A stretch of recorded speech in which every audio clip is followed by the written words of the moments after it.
not bleeding. That's good. So, cheers. Cheers.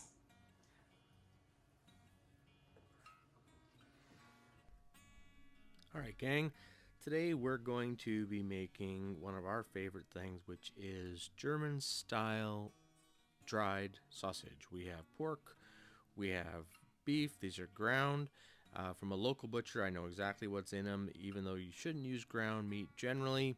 I'm very confident because I know they fresh grind everything. You need a mix of beef and pork so that you have plenty of fat in your dried sausage to keep your tastes proper. So here we're just going to check for the weights because you do need to get the salt mixes correctly.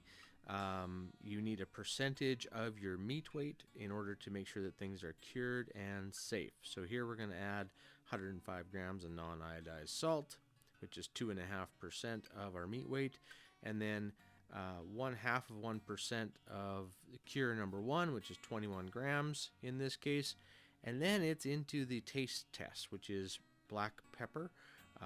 Is what we really like, just salt and pepper. This is super simple recipe: salt and pepper and meat, a little bit of cure. So we're going to mix that all in, and once we get that nicely mixed, what we're going to do to test this is we're actually just going to take a little bit out and we're going to put it on a plate, microwave it just to taste it, give it a good cook, and see if we've got those seasonings down pat. In this case, it wasn't quite ready. I did have someone else that was close by me at that moment that wanted to have a taste with me, so Resi got a little bit of, our dog got a little bit of that taste test. So we're just going to add some more pepper. We're going to mix that in a sec here, and then we're going to check it again for taste. But the mixing is really important. You're going to see in a minute. Here comes Resi. She gets a little bit. You probably can't. Oh, there she is. Whenever I get near a cutting board and a knife, she is right at my elbow. So one of the other important things about mixing isn't just mixing your seasonings and your spices, is you need to bind the meats together. So you'll notice here, this doesn't look like fall apart ground beef or ground pork anymore. It's kind of a pasty texture, and that's what you're looking for. You want to get a pasty texture that when you're done mixing it, it's going to kind of stick to your hands. Sometimes you have to add a little bit of water as you're mixing it. In this case, I didn't. So once it does that, you know you're ready to start stuffing your sausage. So here we have the sausage stuffer of doom. We're going to go ahead and load some natural hog casing onto the stuffer tube, which is a little bit of a fussy process. One thing that's really helpful is once you get it rehydrated in water, you're going to open the end of that casing up, and you're going to add a little bit of water into the end of it and then chase that little water bubble down to the end of the casing. Once you get that done, you're going to load it on. You're going to actually fill your sausage stuffer first. Then, once you get some meat in it, you're actually going to press some out until it gets past the end of your nozzle. And that's when you're going to actually tie off the end of your sausage casing. So we're going to go ahead and load this in. Air is your enemy, so you definitely need to stuff. Literally, you need to force that in as much as you can. And then it's just time for some brute force. You're going to put some pressure on this bad boy. Start that sausage meat mixture coming out the end of your casing. Once that starts to come through, you're going to tie the end of that off.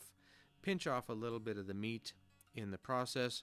And a good way to tie a knot in casing that lasts, you tie one overhead knot, squish out the leftover meat, put it back into your mixing bowl, flip over the floppy end of the casing, and retie that overhand knot. Once that's done, then you've got a knot that's going to actually stand up to being hung and things like that. You're not going to have to worry too much about it breaking off at the end. So once that's done, we're going to go ahead and continue to put the oompa onto the pressure on here. You're going to hold a little bit of resistance on that casing so that you actually fill it without having too much air pocket. So we're going to skip through to the end on this and go fast version, but you're just going to keep on going until you get all the way through, until we're all stuffed. So we're going to do one coil here, one set of links, and then we're going to move on to the next one and show you what it looks like when we're all done. We get to the end, we're going to do the same exact knot procedure. We're going to tie that off, flip that over, and so that you've got a nice solid loop. There's one sausage ready for hanging and drying. Now, you don't need a press. You don't need a special grinder or anything like that. I started off by doing this just by hand stuffing casing. Here I'm showing you how to do it. This is for a large diameter salami casing, but you can use a funnel, you can use a bottle. I did the first salamis and dried sausages that we made by hand like this. It's very time consuming, but until we decided that we wanted to do lots of it, I didn't want to invest in something that would sit in my pantry and clutter things up for no reason. So we're going to go ahead and stuff this large diameter salami casing, and then we're going to go to the next step, which is really important, which is removing the air. So we're going to just take a needle and we're going to prick the surface of the casing. Anywhere that you see any air bubbles trapped underneath there, you're going to want to go ahead and do that and get rid of any of the air that's in there, and that allows any air that's inside as well to escape. Now we've got our sausage. We're actually going to pinch these in half, give them a twist. Now you want to be careful doing this. If you go too fast and too rough, you could actually rupture that casing. So just gently kind of massage the thin spot, twist it around, put a knot in it, tie it up. You don't put a knot in it, tie it up, and that gives you a place to hang. Then we're going to go ahead and prick the rest of the sausage to get the air out. Before they go in the fridge, though, they need to hang up for 24 hours.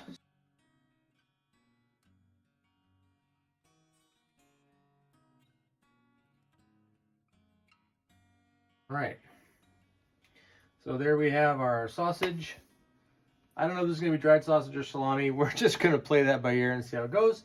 So tomorrow I'm going to load them into the wine fridge. I keep it set at 50 Fahrenheit. It's got a fan in it, so it's always got air moving. It does a great job of drying out meat. So in the morning, these will go, or tomorrow night, these will go into the fridge. And then I'll show you, we'll check back in a few weeks. Thanks, gang. All right, guys. It's been about 4 weeks, a little over 4 weeks actually, and we've got our dried sausages are nice and dry, so we're excited about tasting them for you here tonight. Tonight, to accompany them, we're going to have some of our homemade blackberry wine. Field wine that Vanessa made. If you want to check out the video on how we made that and how you can do basically any fruit into wine, there'll be a card that probably appears right up there, somewhere over there, right around here, in that vicinity. So we're going to go ahead and cut this. I'm going to cut this up, and I'm going to pour the wine. So you go ahead. Camera in so you guys can see this afterwards. Oh, a lovely color though. It is beautiful. Okay. So, some for you. Thank you for some sharing. For me. Which one's mine? This one's mine. That's yours. This is mine. Okay. So homemade dried sausage, super easy to make. Wine on my hands. Oh, okay. Not bleeding. That's good. So, cheers. Cheers.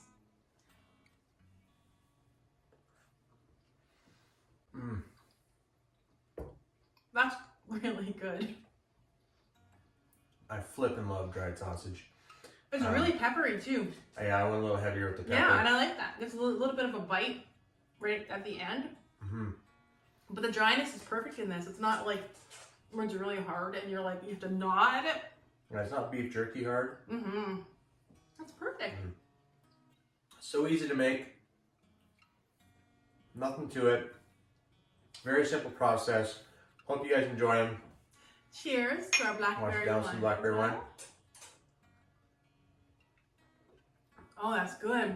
There's somebody else that's been just dying to taste some of this. Resi? Is it Resi approved? Ooh, yes. Yep.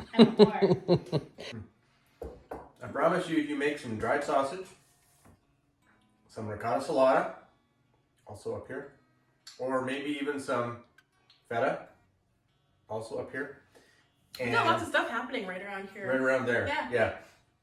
If you take the time to make some of those things, put them in your fridge, save them for when you have friends over. If you're entertaining people, you will. Impress your family, impress your neighbors. Thanks for watching, guys. Ring the bell, like, subscribe, share. Appreciate you watching. Have a great day. Toodles. Bye.